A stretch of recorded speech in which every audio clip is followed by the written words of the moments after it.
प्यारे बच्चों, हमारे YouTube चैनल में आपका स्वागत है। आज हम मध्य प्रदेश बोर्ड वार्षिक परीक्षा 2019 कक्षा 10वीं विषय गणित प्रश्न पत्र का संपूर्ण हल भाग 1 देखेंगे, जिसमें हम सूत्र परिभाषाओं और ट्रिक के द्वारा आपको सरलतापूर्वक प्रश्न समझाएंगे। आप इन सूत्र परिभाषाओं और जो भी नोट्स पॉइंट हैं उनको आप अलग से सूत्र कॉपी में लिख लीजिए और याद कर लीजिए। आप हमारे चैनल को सब्सक्राइब और शेयर अवश्य कीजिए। हमारे चैनल का नाम है शिक्षा की पाठशाला विथ SKT। अब हम देखते हैं 2019 का पेपर। प्रश्न पहला है, सही विकल्प चुनकर अपनी उत्तर पुस्तिका में लिखिए। अब इसका पहला भाग है 96 और 404 का HCF यानी महत्तम समापवर्तक निकालिए। तो जैसा आप पहले कक्षाओं में पढ़ चुके हैं, जो पहले की कक्षाएं हैं, तो उसी के अनुसार आप महत्तम समापवर्तक निकाल लीजिए। 96 और 404 लिख दीजिए। अब 96 और 404 में ऐसी संख्या का भाग दीजिए जो दोनों में जाता हो। तो पहले हम 2 का भाग देंगे तो 48 और 202 आएगा।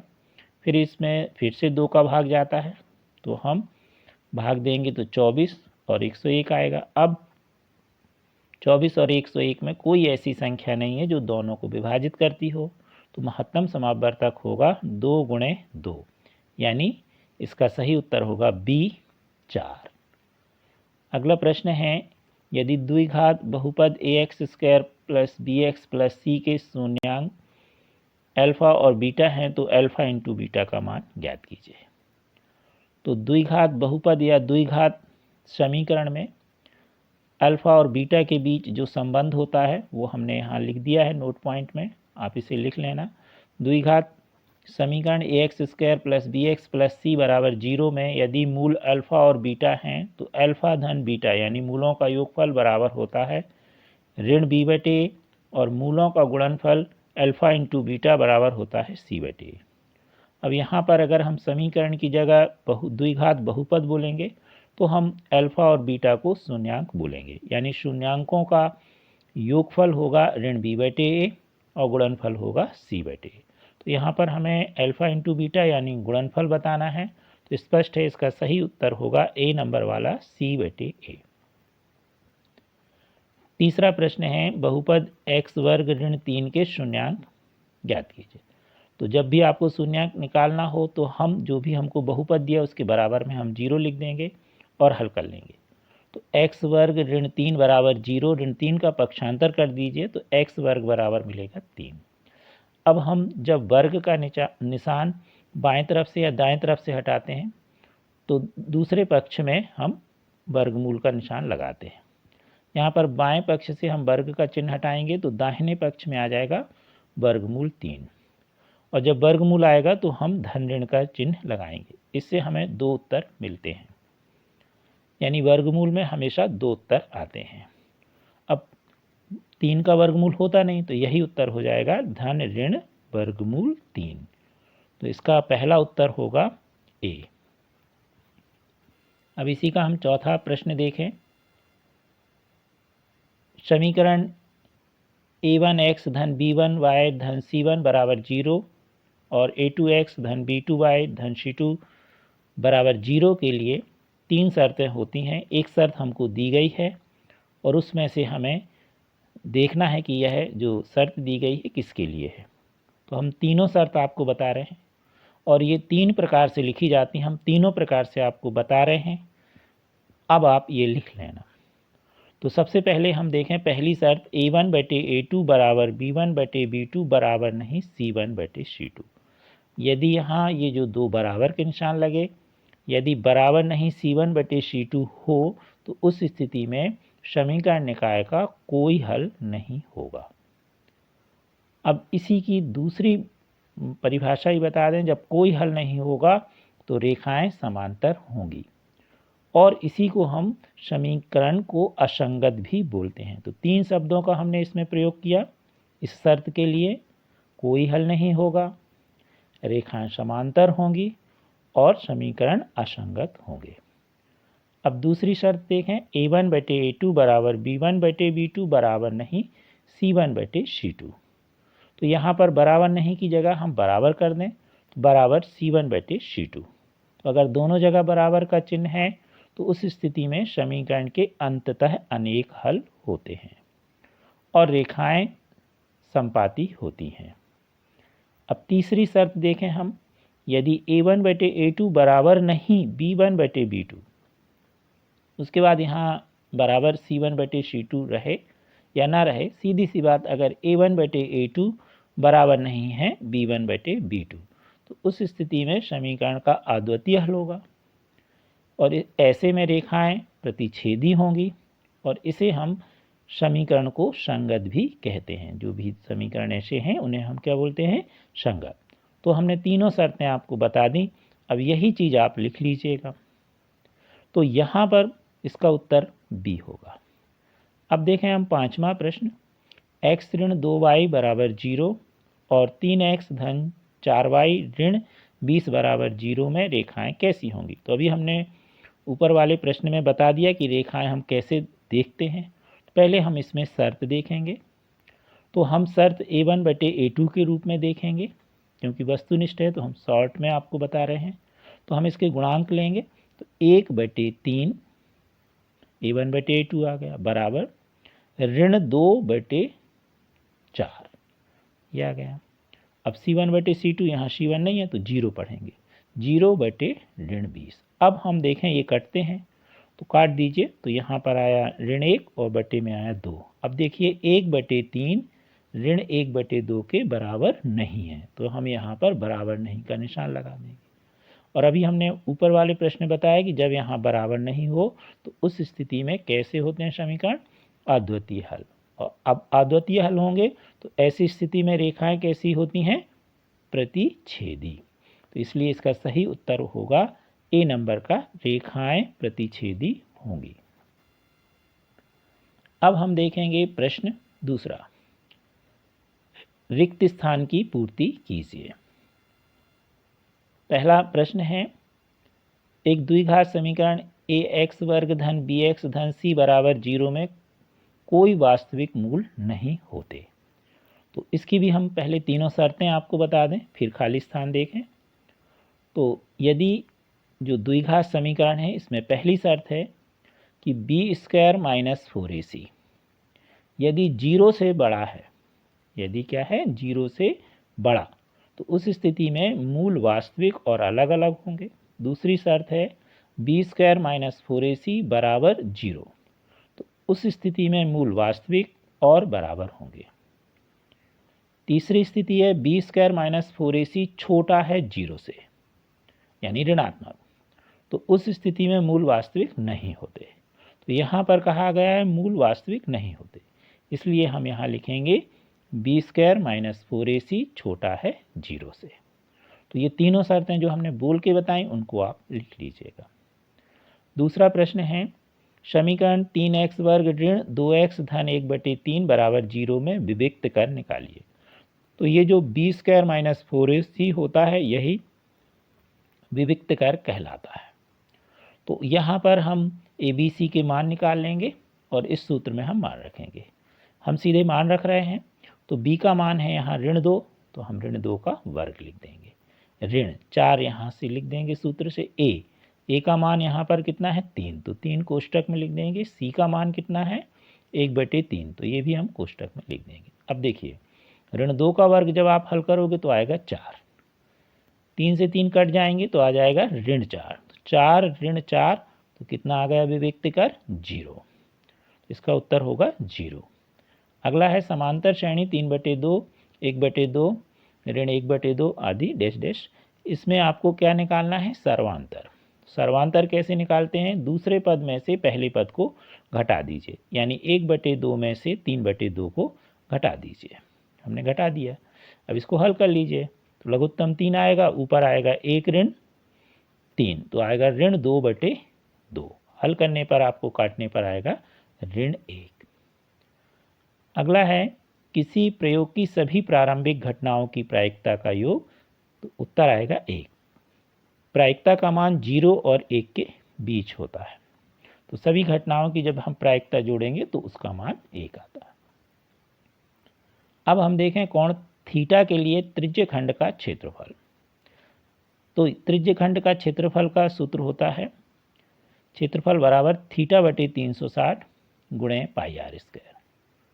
और यहाँ पर हम दूसरा सूत्र भी बता दें, त्रिज्य खंड के चाप की लंबाई का सूत्र होता है थीटा बटे 360 गुणे 2 पाई आर। ये दोनों सूत्र आप लिख लीजिएगा। अब हम देखते हैं प्रश्न तीसरा, सत्य असत्य बताइए। वृत्त के केंद्र से जीवा पर डाला गया लंब जीवा को समद्विभाजित करता है, तो यह सही है, सत्य है। सभी वर्ग समरूप होते हैं, तो आप वर्ग बना के देख लीजिए, छोटे बड़े सभी एक से आपको दिखाई देंगे और समरूपता की इसमें शर्त लागू होती है, इसलिए यह सत्य है। अगला है समकोण त्रिभुज का क्षेत्रफल बराबर 1/2 आधार गुणे शीर्षलंब। शीर्षलंब को हम ऊंचाई भी कहते हैं, तो आप बहुत पहले से पढ़ चुके हो कि 1/2 आधार गुणे ऊंचाई होता है त्रिभुज का क्षेत्रफल, तो इसलिए यह भी सत्य है। अगला है वृत्त के दो बिंदुओं पर प्रतिच्छेद करने वाली रेखा छेदक रेखा कहलाती है, तो यह भी सत्य है। दो बिंदु पर प्रतिच्छेद करें तो उसे हम छेदक रेखा कहते हैं, और एक पर करें तो स्पर्श रेखा। तो आप लिख लेना, यदि कोई सरल रेखा वृत्त को दो बिंदु पर काटे तो छेदक, एक पर काटे तो स्पर्श, और बिल्कुल भी ना काटे तो वह बाह्य रेखा कहलाती है। अगला प्रश्न है देखी गई वस्तु का उन्नयन कोण दृष्टि रेखा और क्षैतिज रेखा के से बना होता है, जबकि वस्तु को देखने के लिए अपने सिर को नीचे की ओर झुकाना पड़ता है। तो आप ध्यान से सुन लीजिए, उन्नयन कोण आपकी आंख की क्षैतिज रेखा से ऊपर जो वस्तु होती है उस पर बनता है। तो वस्तु आपके आंख की क्षैतिज रेखा से ऊपर है, तो आप सिर नीचे कैसे करेंगे? निश्चित तौर पर यह प्रश्न जो है यह असत्य है। और आपकी आंख की क्षैतिज रेखा से नीचे हो तो वह अवनमन कोण कहलाता है। एक उदाहरण के लिए, जैसे आप नीचे खड़े हैं और पेड़ पर बैठे पक्षी को देखेंगे तो आपकी आंख पर जो क्षैतिज रेखा है उसमें जो कोण बनेगा वह उन्नयन होगा। तो अब आप क्या आपने सिर नीचे झुकाया? नहीं झुकाया। परंतु यदि आप छत पे खड़े हैं और सड़क में कार खड़ी है तो अब आपको कार देखना है तो आपको सिर झुकाना पड़ेगा। तो उस स्थिति में आपकी आंख की क्षैतिज रेखा पर अवनमन कोण बनता है। अब हम देखेंगे प्रश्न 4। आपको एक शब्द में उत्तर लिखना है, एक वाक्य में या शब्द में। पहला प्रश्न है 1 2 3 4 5 का समांतर माध्य। तो अब हम इस तरह के प्रश्न आप देख चुके हैं पिछली कक्षाओं में, तो आप इन सब को जोड़ दीजिए और जितने ये आंकड़े हैं उनका जो भी आपकी संख्या है उसका भाग कर दीजिए। तो हम 1 धन 2 धन 3 धन 4 धन 5, इनकी संख्या हो गई 5, 5 का भाग करेंगे, जोड़ आएगा 15, 15 में 5 का भाग देंगे तो आएगा 3। तो इसका सही उत्तर होगा 3। मध्यिका का सूत्र। तो मध्यिका का सूत्र, मध्यिका बराबर L धन n/2 ऋण CF बटे F गुणे H। अब यहाँ n क्या है, L क्या है, CF क्या है, F क्या है, H क्या है, ये हम आपको बता रहे हैं, आपको मालूम होगा, एक बार फिर से सुन लीजिए। तो L क्या है, मध्यक वर्ग की निम्न सीमा। n क्या है, आवृत्तियों का कुल जोड़। CF क्या है, जो आपकी मध्यिका वर्ग है उससे ठीक पहले की संचयी आवृत्ति। F क्या है, मध्यिका वर्ग की आवृत्ति। H क्या है, वर्गांतर। अगला प्रश्न, घटना E की प्रायिकता और घटना E की नहीं की प्रायिकता का मान। तो आपने देखा कि टोटल कितना होता है 1, तो इसका उत्तर 1 होगा। अगला है शंकु के छिन्नक का सूत्र लिखिए। यहाँ पर आयतन नहीं लिखा है, आयतन। आयतन का सूत्र भी बराबर 1/3 पाई h ब्रैकेट में r1 स्क्वायर धन r2 स्क्वायर धन r1 r2। कुछ जगह बीच में r1 r2 लिखा है, जैसा आपने याद किया हो, r1 स्क्वायर धन r1 r2 धन r2 स्क्वायर, तो जैसा आपने याद किया। यहाँ पर h क्या है, छिन्नक की ऊंचाई, r1 r2 क्या है, उस छिन्नक की त्रिज्या है। छिन्नक कैसे बनता है आपने देखा है, आप कोई भी कागज की टोपी बनाइए और ऊपर की तरफ से, टोपी के ऊपरी की तरफ से एक कैंची से काट दीजिए, तो जो नीचे का भाग बनेगा बचेगा वही ही छिन्नक कहलाता है। आपको समझाया गया होगा। अब देखें एक वृत्त की कितनी समांतर स्पर्श रेखाएं हो सकती हैं।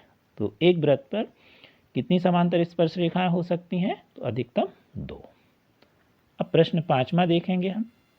सही जोड़ी बनाइए। तो ये त्रिकोणमिति पर आधारित है। त्रिकोणमिति सूत्र बहुत सारे आपको नया जो 9वीं से चैप्टर मिला है, तो आपको सूत्र 9वीं से याद होने चाहिए। वही सूत्र आपको 10वीं में भी उपयोग में आते हैं। तो हम पहला देखें, एक धन कॉट स्क्वायर थीटा, तो यह काहे के बराबर होता है? कॉसिक स्क्वायर थीटा के। सेक थीटा बराबर क्या होता है? 1/कॉस theta. Sine square theta plus cos square theta काहे के बराबर होता है? 1 के। टेन 60 का मान कितना होता है? करनी 3। कॉस 90 ऋण थीटा काहे के बराबर होता है? Sine theta.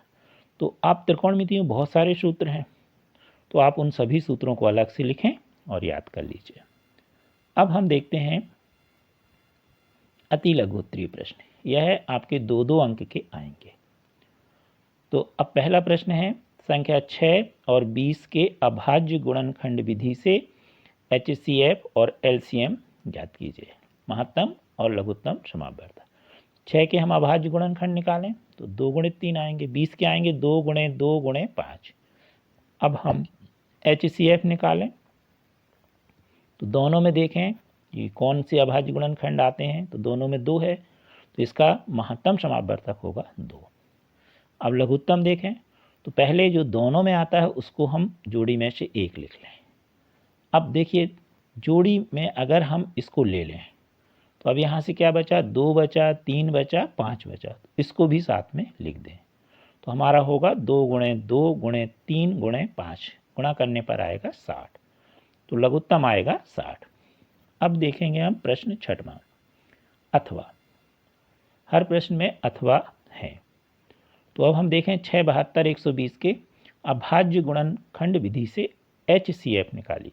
तो जैसे आपने सबसे पहले वाला प्रश्न निकाला था उस विधि से आप HCF निकाल सकते हैं, तो उसमें आपका कम समय लगेगा, और अगर गुणनखंड निकालोगे तो थोड़ा ज़्यादा समय लग जाएगा। तो हम 6 देखें तो 6 के अभाज्य गुणनखंड होंगे 2 × 3। 72 के होंगे 2 × 2 × 2 × 3 × 3।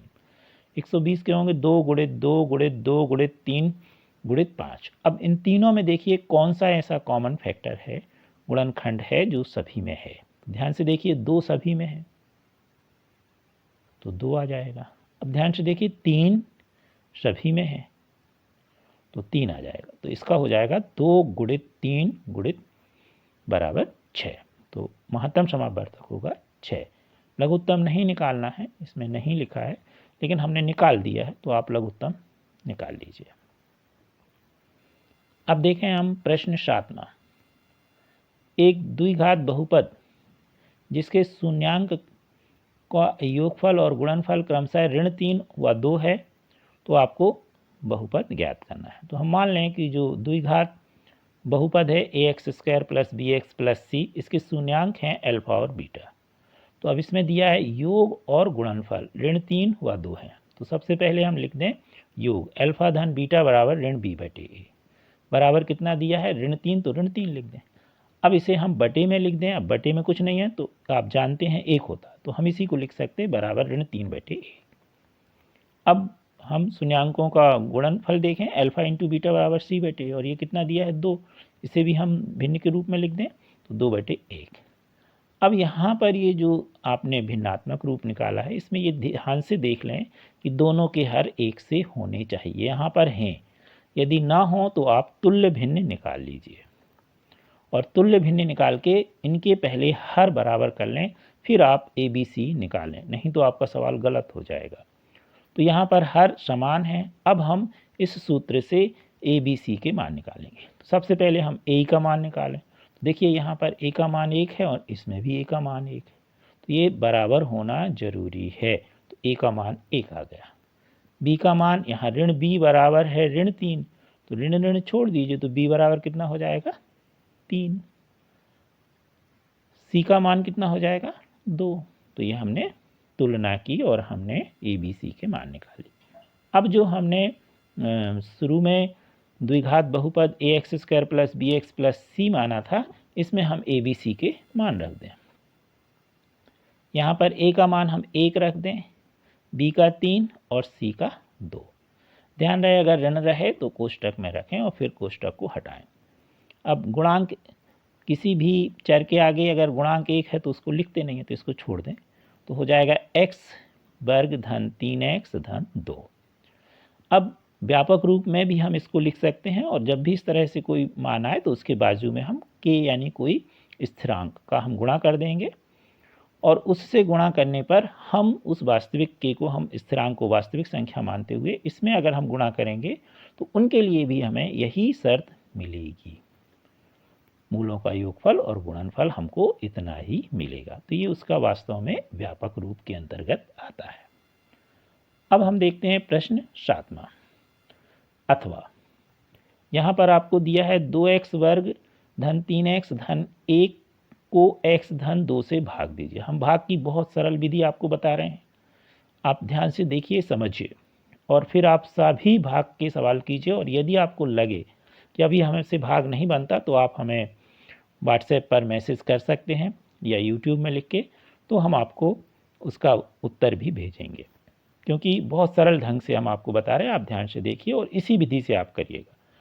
जिसमें हमें भाग देना है हम भागफल के अंदर लिख लेंगे 2x वर्ग धन 3x धन 1। जिससे भाग देना है उसे हम भाजक के रूप में लिख लेंगे x धन 2। अब इसकी विधि को देखिए, बाजू में आपको रफ कार्य करना है। सबसे पहले जिसमें भाग देना उसका पहला पद हम बाईं तरफ से लेंगे, हमें मिला 2x वर्ग, और जिससे भाग देना उसका भी आप बाएं पक्ष से पहला पद ले लीजिए, तो मिला x। तो इसका पहला पद और इसका पहला पद, यदि यहाँ ऋण लगा हो तो ऋण लें, चिन्ह सहित। अब ध्यान से देखिए, दो ज्यों का त्यों रहेगा, x वर्ग से x कट जाएगा तो x बचेगा, तो हमारे पास आएगा 2x। तो इस 2x को हम भागफल में लिख देंगे। अब भागफल में जो आया इसका हम इसमें गुणा करेंगे, ये हमने गुणा भी लिखा है, आप एक आध में लिख लेना फिर ना लिखना। तो 2x का गुणा x में होगा तो आएगा 2x वर्ग, 2x का गुणा धन 2 में होगा तो होगा धन 4x। यानी यहाँ पर जो भी भागफल आए उसका यहाँ पूरे जो भी आपका भाजक है, चाहे द्विपदी हो चाहे त्रिपदी, उसमें गुणा करना है। अब इसको आप भागफल के नियम अनुसार घटा दीजिए, घटाने पर चिन्ह बदल गए, 2x वर्ग से 2x वर्ग कट गए, धन 3x और ये हो जाएंगे ऋण 4x, तो बचेगा ऋण x। अब जो शेष है उसे आप धन 1 उतार दीजिए। अब यही चीज़ आप रफ कार्य में पुनः करिए। क्या किया था आपने, इसमें से पहला पद लिया था, तो या अभी इसमें भाग देना है आपको, इसका पहला पद लीजिए तो आएगा ऋण x, चिन्ह सहित लीजिए, यदि धन है तो भी यहाँ धन लीजिए। अब और हर बार जो ये जिसका भाग दे रहा है आप, उसका पहला पद हर बार ज्यों का त्यों आएगा, यानी हर ज्यों का त्यों x आएगा। अब काट दीजिए तो x से x कट जाएंगे तो कितना बचेगा, ऋण 1। अब ऋण 1 को यहाँ लिख दीजिए। अब ऋण 1 का फिर से गुणा कीजिए, तो ऋण 1 का गुणा x में होगा तो होगा ऋण x, ऋण 1 का गुणा धन 2 में होगा तो ऋण 2। अब फिर आप घटाने पर चिन्ह बदल दीजिए, x से x कट जाएंगे। अब धन 1 और धन 2 तो कितना आ गया, धन 3। तो भागफल आ गया आपका 2x ऋण 1 और शेषफल आया 3। ये भागफल की बहुत सरल विधि है, बाजू में आप ये रफ कार्य करते जाएं और फिर देखिए कैसे नहीं आपसे ये सवाल बनेंगे। अब हम देखेंगे प्रश्न 8वां, निर्देशांक ज्यामिति। आपको दो बिंदु दिए गए हैं और इनके बीच की दूरी निकालना है। तो मान लीजिए जो ये बिंदु युग्म है, इनके नाम हम P23 दे दें और Q41 दे दें, आप AB भी दे सकते हैं।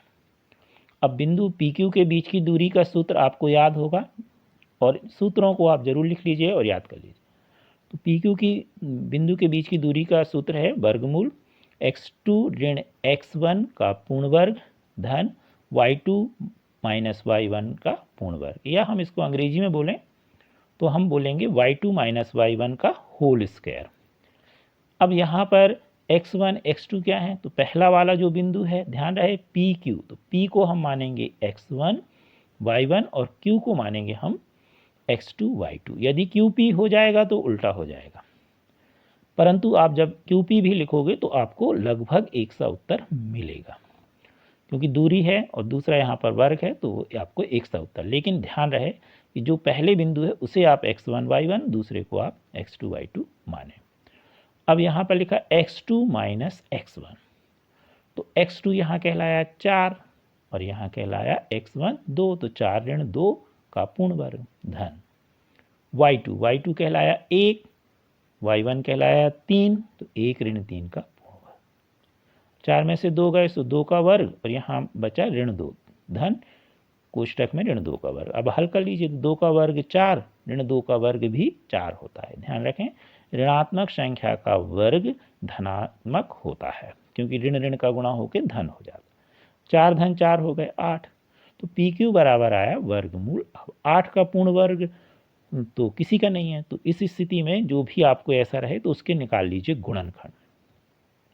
8 के गुणनखंड आप निकालोगे तो 2 गुणे 2 गुणे 2 आएगा। अब जोड़ी बना लीजिए, जोड़ी जिसकी बने उसको आप वर्गमूल के बाहर लिख दीजिए। तो जोड़ी बन गई तो 2 बाहर आ गया और बचा कितना 2, तो 2 करनी 2। अब दूरी है तो यहाँ मात्रक लिख दीजिए या इकाई, कैसे, जैसे सेंटीमीटर या मीटर जिसमें रहे। अब यहाँ कुछ नहीं है तो हम मात्रक शब्द का प्रयोग करेंगे। अब हम देखेंगे प्रश्न 8वां। उस त्रिभुज का क्षेत्रफल ज्ञात कीजिए जिसके शीर्ष 1 ऋण 1 ऋण 4 6 ऋण 3 ऋण 5 है।